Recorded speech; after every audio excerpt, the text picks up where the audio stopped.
Morning guys. Dito tayo ngayon sa bar and restaurant ng Mount Plaisir Estate Hotels and Restaurant, kung saan yung bar area ay nag-i-install na yung contractor ng window glass, sliding window glass, at ang external painting ay pinafinalize na. Medyo marami-rami ang trabaho dito ngayon dahil ito ay hotels at saka masyadong eksido ang may-ari ng hotel sa mga quality ng trabaho. This project is in front of Caribbean Bay at in front of the beach resort, kung saan yung mga leatherback turtle from the month of March to the month of August ay nagmamigrate dito, at ang daming turista dito na pumupunta. Sa ngayon, on process na tayo sa pag-install ng gypsum ceiling. Bago natin gagawin yan, ay papalinis muna natin yung old existing hardwood with combination of new hardwood. Itong mga hardwood na ito ay galing pa to sa ibang bansa at imported from Guyana. Hindi basta-basta ito malinis ng madali dahil i-grind natin ito. At saka pag sinabing hardwood, talagang mahirap na kunti, pero gagawin natin yun dahil ang gusto ng kliyente, pulido ang trabaho. Itong gumagawa ng paglilinis ay local na Trinidadian, at ang gagawa ng gypsum ceiling ay ang Pilipino. Of course, natiwala tayo sa ating quality dahil pulido ito. Simple lang ang pag-deliver ng trabaho, malinis, at when it comes to quality, tayong Pilipino ay may pangalan na. At importante matapos itong paglilinis. Itong activities natin dito ay pag-install ng external wall ng second floor ng bar gamit yung hardwood imported from Guyana. Kasama sa pag-installation ng external wall ay yung mga pintuan, header, halos lahat dito ay hardwood, or they call it green heart. Itong mga materialis na ito ay mahal talaga, at ito ay sa harapan ng Caribbean Bay or in front of the beach resort para avoid sa corrosion. 75% ng project dito sa Mount Plaisir Hotel, Estate and Restaurant ay mga hardwood na materials, except sa foundation works and like kiosks for electrical room. Siyempre gamitan natin yan ng hollow block. Ang take note, ang hollow block dito napakatigas, ha. Now dito naman tayo sa area na ito sa likod ng main hotel, kung saan yung mga hardwood materials sa balcony railing ay nilinisan at nilalagyan ng sanding sealer para kumintab. Kung makikita nyo, ayan yung mga railing na yan ay existing na yan for 15 years, pero nandyan pa rin at talagang humigiti ang anay yan pag kinagat nila dahil napakatigas, lalo na pag binuhat mo, napakabigat. So yung may-ari decide not to remove all the existing hardwood but instead clean it by using sandpaper at lagyan ng sanding sealer para kumintab at magandang tingnan to attract the tourist dito sa Mount Plaisir Hotel, Estate and Restaurant. Now dito naman sa conference room ng Mount Plaisir Estate, Hotel and Restaurant, ang activities natin dito ay electrical work. Ito sila ay another contractor, electrical, communications, and also CCTV, including internet. Itong area na ito ay ginamitan na lang ng gypsum wall for the purpose na ma-avoid yung corrosion dahil harapin ito ng Caribbean Bay. And this is also a renovation work para, of course, to avoid additional expenses from the owner side. At kailangan din dito ang quality ng trabaho dahil anytime dumarating yung inspector ng kliyente para ma-inspection sa mga ginagawang trabaho, not only for electrical work but for all the ongoing work sa project na ito. Dito naman sa Block D, which is one of the hotels right here in Mount Plaisir Estate Hotels and Restaurant, ay nag-uumpisa na rin tayo ng final coating ng painting of external wall. Hindi madali-dali matapos dahil mamamaya-maya umuulan. So kailangan natin ng hintayin ng kunti at saka hintayin rin ng init para ituloy yung painting works. Dito sa Grande Rivier, kung saan ang Mount Plaisir Estate Hotels and Restaurant was located, ay walang summer or rainy season dito. Kahit tag-init, umulan. At pag umulan, bumabagsak, di mo lang alam. Kaya medyo mabagal-bagal ang trabaho dito, pero at least tuloy-tuloy. At saka importante dito yung quality ng trabaho na iniingatan natin dahil mahirap mag-ulit ng trabaho.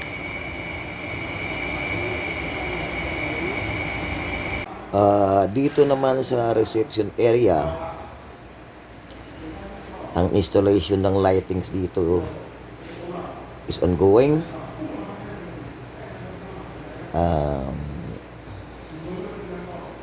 Including painting of ceilings,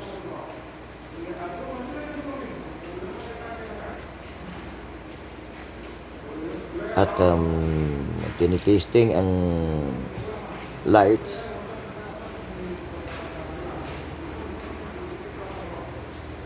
para sigurado na pag i-hand over sa may-ari o sa kliyente, walang problema. And also dito naman, yung nag-umpisa na rin yung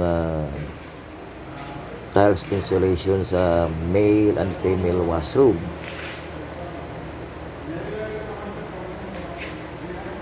Please note that lahat ng mga kwarto dito ay may washroom. Dahil ang may-ari porsigido na gastusan itong project na ito dahil mag-open sila sa parating na December nito. So actually, malapit na itong matapos yung project nito and we are only doing minor work and other repairs. And we're ready to hand over this coming October. Sa kitchen area, nag-umpisa na rin ang installation ng mga lavatory. Ay, ito yung mga stainless, including ovens. Stainless lahat yan.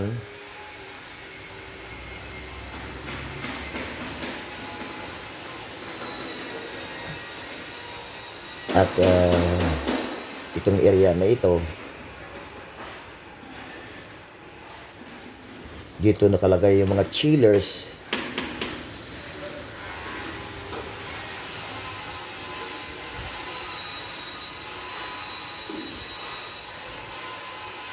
Nagagamitin dito sa kitchen.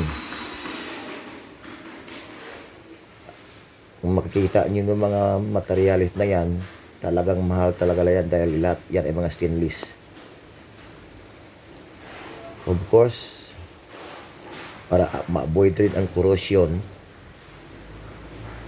dahil ito ay malapit sa dagat at sa harapan ng beach resort,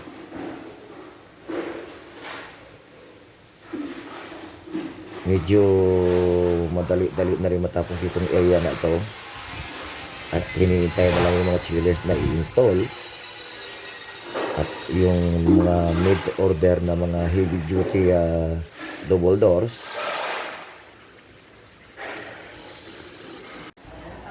Sa ibabaw naman ng bar kung saan may dalawang room na hotels, nag-umpisa na rin maglagay ng mga biddings at inaayos na rin yung mga pintuan ng mga washrooms.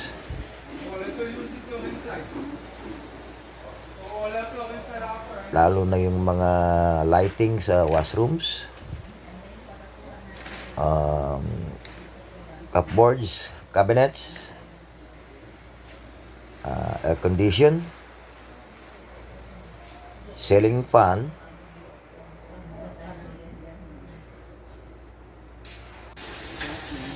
at crystal doors. At yung mga tao na gumagawa dito ay bagong contractor na din. Specialty nila yung mga doors installation. At so yung water heater room, including condensers, ay inuumpisa na rin sa paglagay. At yung mga electrical works ay tinatapos na din. Sa ngayon, ongoing yung construction ng laundry area na magsisilbi sa 3 hotels at kasama po ang kaibigan ko na engineers pag-design ito. Hindi na kami gumamit ng kolong in every corner at stiffener na lang dahil ang 16 ground ay solid at yung concrete block na gagamitin namin ay 6 inches. Ito ngayon ang project ng contractor mismo na dala nila at ilang tao na magtatrabaho nito. So kami medyo overseeing na lang at magbigay ng instruction kung ano yung mga procedure na dapat gawin, lalo na sa roofings and also sa plastering sa loob at ceiling. Madali na lang itong matapos dahil nirarap up ito ng client. They are planning to open the Mount Plaisir Estate Hotel and Restaurant this coming Christmas. At sigurado patok ito sa mga foreigners at local dito sa Trinidad. Sa ngayon, focus naman kami sa pag-install ng stone tiles around the swimming pool. At ito ay sa harap ng Caribbean Bay kung makikita nyo. Ito ay ginagawa ng ibang contractor as invited by the client. Medyo mabagal-bagal ang trabaho dito dahil yung materials ay galing pa sa labas or imported. Ayan yung mga natapos nila.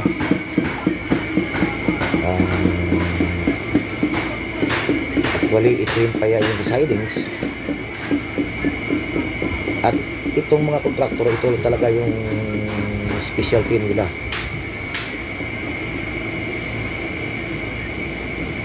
Ayun. Punta yan sa corridor ng main hotel building. Ayan, makikita nyo.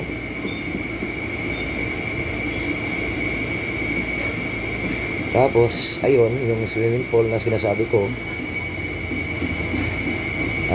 Still we await the design of the swimming pool from the client. Kung ano talaga yung dapat gagawin dyan para matapos na. Now, itong video na ito ay conference room na ongoing yung paggawa ito. Tapos yung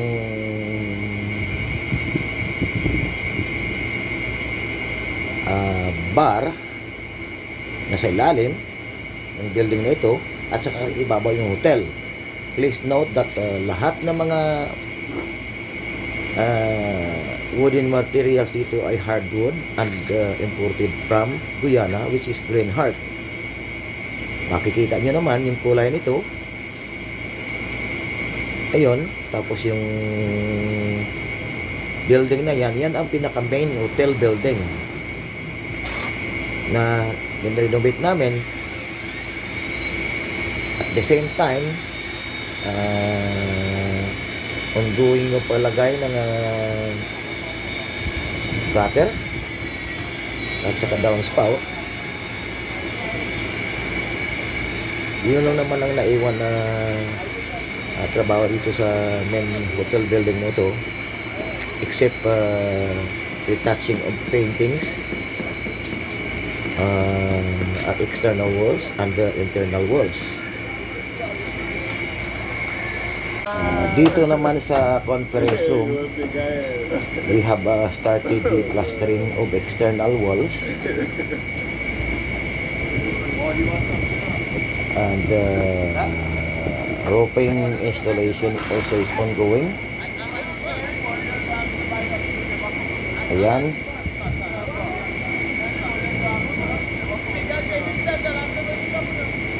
Yung ginagamit namin dito na bubong ay galvanized at ordinary corrugated GI sheet lamang, or in other words, using zinc ang tawag nila dito. Yung guttering works hindi pa rin tapos. Inuuna namin itong roofing na ito dahil dito sa lugar na ito ay walang summer at walang rainy season. Di mo lang alam, maya bagsak na yung ulan at napakalakas pa. In other words, para bang sporadic rainfall. And of course ay sa harapan ng Caribbean Bay. At yung hotel na ito ay surrounded by big almond trees, centuries old almond trees. So, yan ang pinaka main namin na ginagawa pag may building kami, bubong muna. This area is the kitchen area at storage room ito, kung saan yung first coat painting nag-umpisa na. Ayun, yung kulay ng pintura ay beige, pero hindi yan ang pinaka-final. Parang chocolate brown yata ang pinaka-final na pintura. At ito ay papunta sa dining area under Black Sea Hotel.